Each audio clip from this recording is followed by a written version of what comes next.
On a parlé tantôt des installations. Je ne parlerai pas des thèmes abordés par mes prédécesseurs. Je parle surtout dans le sens des vies qui ont été éliminées. La nature, dans son ensemble, on ne le dira jamais assez, il y a une corrélation entre l'environnement et la vie. Une vie saine dans un environnement sain. Combien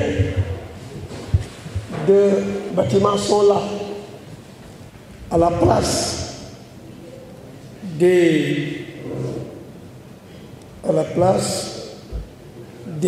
la flore, avec la destruction de la flore, les arbres qui étaient là et les emplois qui ont été éliminés encore parce qu'il y avait des puisatiers, des cultivateurs, il y avait des émondeurs, tout ça parce qu'il y avait nos champs dont vivaient les familles. Ça, je retrace ça dans ce roman que j'ai écrit sur l'émigration clandestine, mais j'ai parlé d'une très large mesure de l'environnement où on crie de détresse et fait de la part de l'auteur, quand je disais quelque part, le spectacle est touchant. Qu'ont-il fait de nos champs que cultivait papa? Je pleure, et pourquoi pas? J'ai pleuré depuis hier la branche et la ramille. Qu'ont-ils fait des rizières dont vivait la famille? Parce qu'ils ont éliminé, mais des travaux, ils ont éliminé des fonctions, ils ont éliminé des vies. En tuant la flore, on a tué aussi de la faune. Les animaux qui vivent ici, on ne parle pas seulement du parc. Le parc, c'est pour l'intérêt purement personnel. Les animaux qui sont là, c'est seulement pour offrir un spectacle, le plaisir des yeux. Les lions ne sont pas là ils sont mieux à l'aise dans la nature. Bon, ceci dit, je dis que pour parler un peu plus de la baie de Hann, il n'y a pas que la pollution industrielle. C'est pourquoi je ne vais pas y revenir. Il y a la pollution domestique qui de plus en plus gagne de proportions dans ce trou fermé de Hann. Parce que naguère, la plage, quand on se promenait sur la plage, ben, il y avait des oursins, il y avait des poissons qui atterrissaient sur le rivage avec les moules de toutes sortes. Mais actuellement, ce n'est plus possible parce que la promenade du visiteur à la baie de Hann est déviée par les eaux usées, par des pollutions domestiques de toutes sortes qui gagnent de plus en plus de proportions dans la baie de Hann. Et on sait que la raréfaction du poisson, parce que nous aussi, quand même, nous vivons, le secteur de la pêche gagne a une place très importante ici à Hann. Et cette raréfaction du poisson est due dans une très large mesure à la pollution de cette baie de Hann. Alors, je n'avais pas préparé quelque chose sur l'environnement. C'est parce que j'ai beaucoup écrit sur l'environnement. Mais pour parler maintenant de l'immigration clandestine, alors, c'est une occasion vraiment donnée ici par M. Tafasson, qui a bien voulu que je partage mon avis sur l'immigration clandestine. Les idées sont multiples. Mais au moment où je parle, parents et alliés, imams et abbés, gouvernants et gouvernés, personne ne sait plus où donner de la tête. Tellement la jeunesse a réduit les 4 points cardinaux en un seul, c'est-à-dire l'Espagne. D'après le second, Barça ou Barça.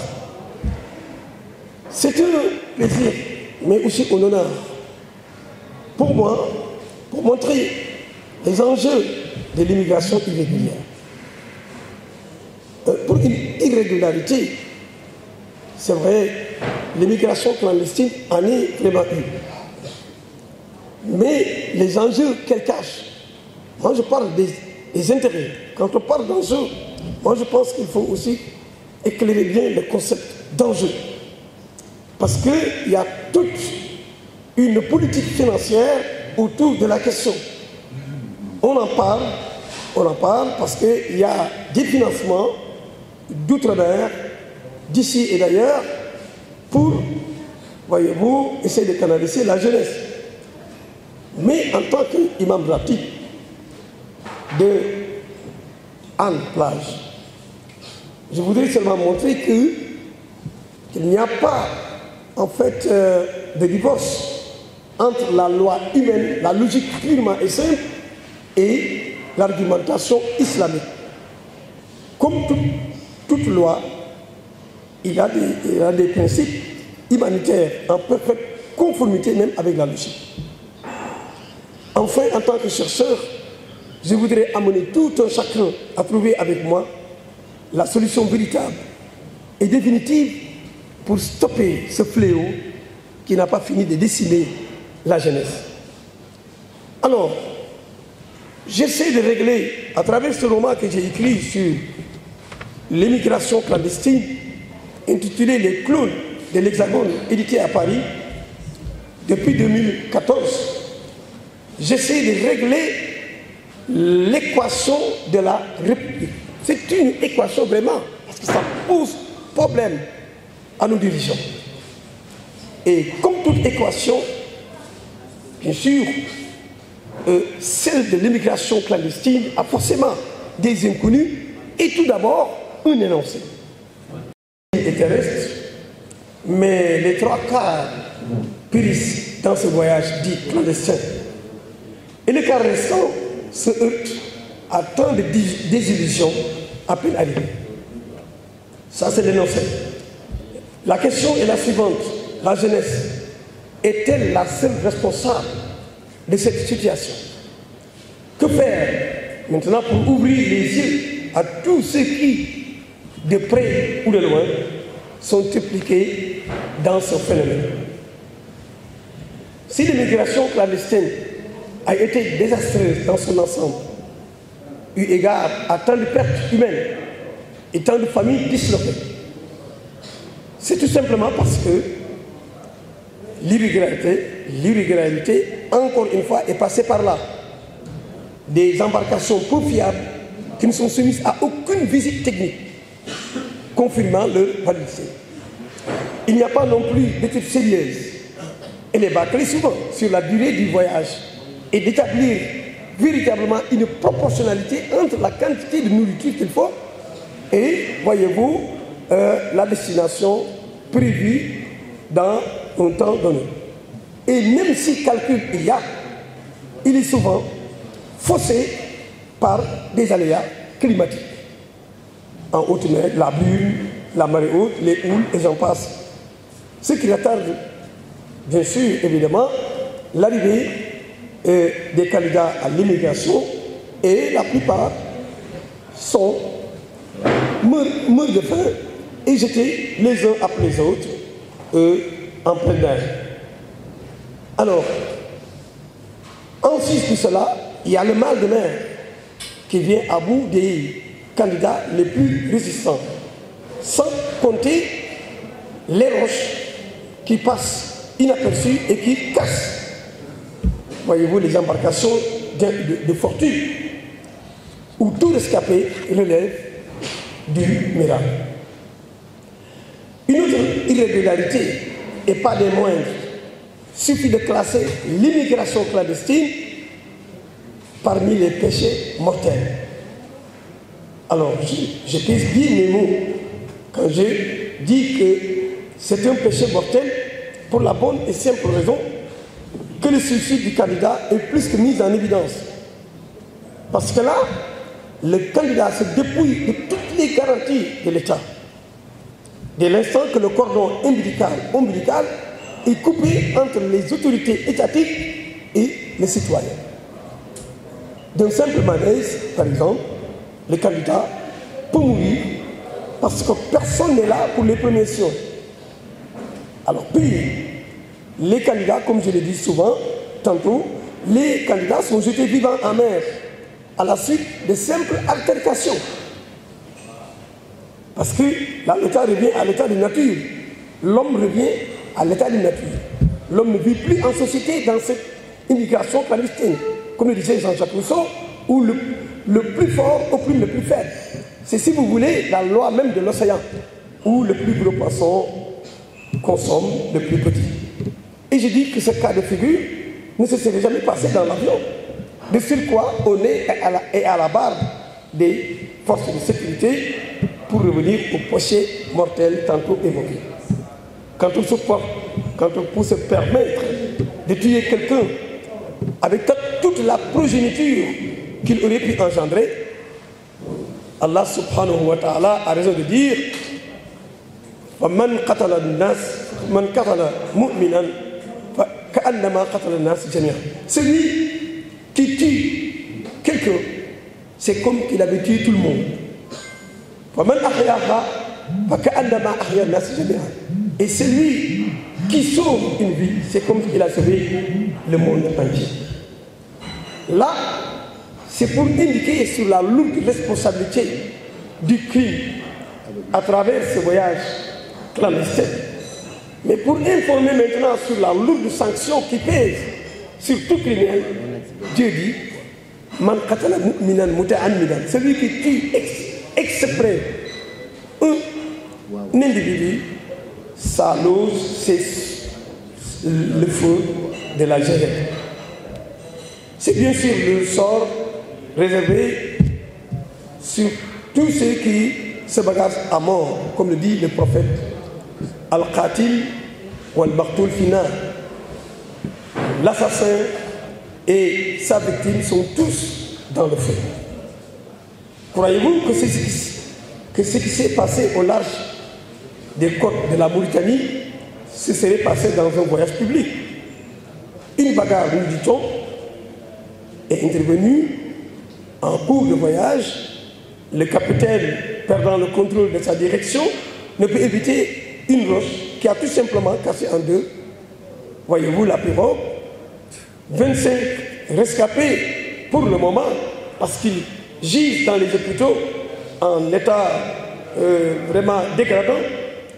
Et d'ailleurs, je viens de la cérémonie funéraire de l'un d'entre eux qui se trouve être une fille.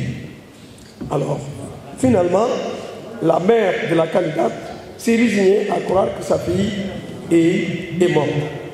Et au sein des familles éplorées, et c'est là où le mal empire, une femme ne peut jurer qu'il est veuf, non plus un homme s'il est veuf, parce qu'il n'a pas le cœur net sur la perte humaine. Et que par conséquent, les enfants ne peuvent pas avoir le cœur net sur leur statut d'orphelin. Pourquoi? Parce qu'il n'y a pas de tableau de bord, comme ce serait dans l'avion. Je m'excuse de faire à chaque fois la comparaison, mais il y a des dames, des hommes qui s'entêtent à croire que leurs fils sont toujours vivants. Comme ils ont tendance à le dire, rien ne me dit que mon fils est mort, te diront certains, alors qu'en cas d'explosion, par exemple, de l'avion, on peut dire qui et qui ont péri. Contrairement à ces embarcations où il n'y a ni tableau de bord, ni immatriculation publiée, parce que ce voyage se fait en cachette.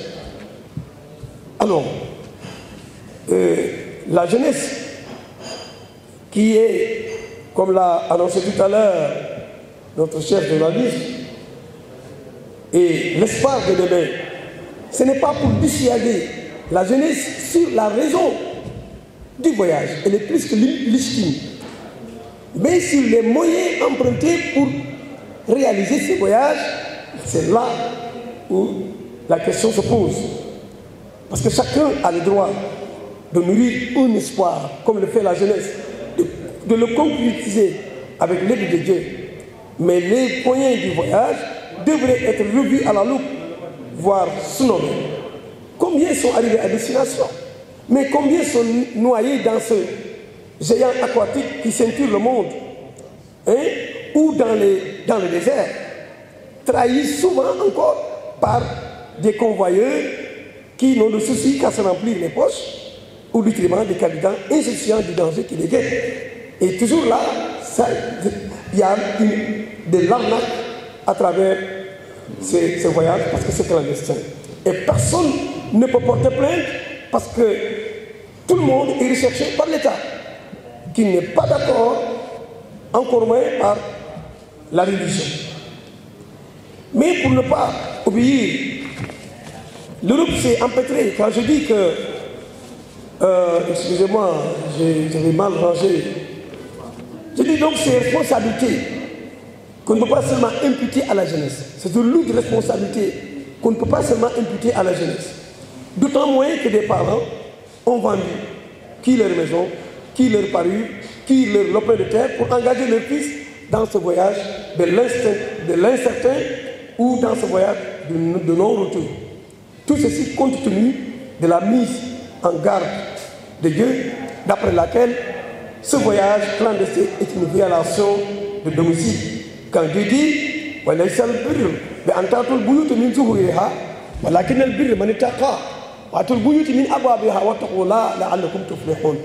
il dit que ce n'est pas de piété, de cœur, que vous entrez dans les maisons en passant par-dessus les fenêtres ou en sautant par-dessus les murs. Mais votre piété devrait vous engager à entrer dans les maisons par les portes. Alors, seulement, la plupart de ces candidats sont révoltés par l'attitude discriminatoire des parents qui réservent un meilleur traitement à leur fils Modou Modou. De quoi aiguiser l'appétit de ces snobés ou laisser pour compte à s'engager éperdument dans ce voyage de tous les dangers, dans ce voyage de tous les malheurs. Vous serez peut-être étonné de me voir pointer du doigt les responsabilités de l'Europe en question, avant de terminer sur la responsabilité de l'État. Alors, en effet, l'Europe s'est empêtrée dans la boue du monopole et gagnerait à partager avec l'Afrique et le tiers-monde pour se libérer du coup de l'étreinte de l'immigration excessive. Au nom du village planétaire qui fait de nous tous des frères et pas plus, elle peut, je dis bien l'Europe, elle peut et doit jeter les bases du développement en Afrique en créant des infrastructures génératrices d'emplois par exemple, le transfert des plantations de vignes, des raisins, convertis bien sûr en riz ou en arachide, conformément à la spécificité de nos sols. Voilà une des solutions que certains ont commencé à appliquer sans attendre aucune aide de l'État ou de la métropole. Une des solutions que j'ai proposées dans ce moment, comme je l'ai dit tantôt, depuis 2014, date de l'apparition de ce livre. Bref, pas seulement l'Espagne ou l'Europe, les grandes puissances, je dis les grandes puissances parce qu'actuellement, on ne parle plus d'Espagne, on parle de plus en plus de Nicaragua, des États-Unis. Je dis que donc les grandes puissances gagneraient à donner à notre continent une indépendance économique. Au nom de la coopération internationale, au lieu d'alimenter des guerres tribales et des rébellions pour écouper les articles de la vente dans la vente d'armes. Mais pour ne pas obéir à la loi du créancier au détriment de la volonté des peuples, l'État peut prendre en charge, voyez-vous, ces candidats en organisant tout cet argent dans des projets fiables. Le ticket du voyage par pirogue, c'est 400 000 francs.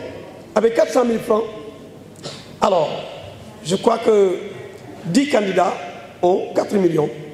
Et l'État peut et doit encourager le retour des fils, de ces fils ingénieurs qui ont acquis aussi bien de la connaissance qu'un fonds, voyez-vous, pour établir des projets, pour ne pas attendre des projets souvent coûteux de la part de la métropole. Alors, je dis donc de vive voix, la plupart de ces ingénieurs sont retournés en France parce que leurs dossiers moisissent, leurs dossiers sont dans les tiroirs de la fonction publique parce que classés sans suite. Et combien, je connais moi personnellement un élève, Mamoudou Moussa Fakal, qui m'a dit de vive voix que monsieur si, je vais retourner. Cet élève-là, je l'ai formé en mathématiques et en sciences physiques. C'était mon élève en arabe. Et comme, voyez-vous, polyvalence aidant, je l'ai formé dans ces matières scientifiques. Il m'a dit, je vais retourner en France parce que l'État ne veut rien entendre sur mes projets.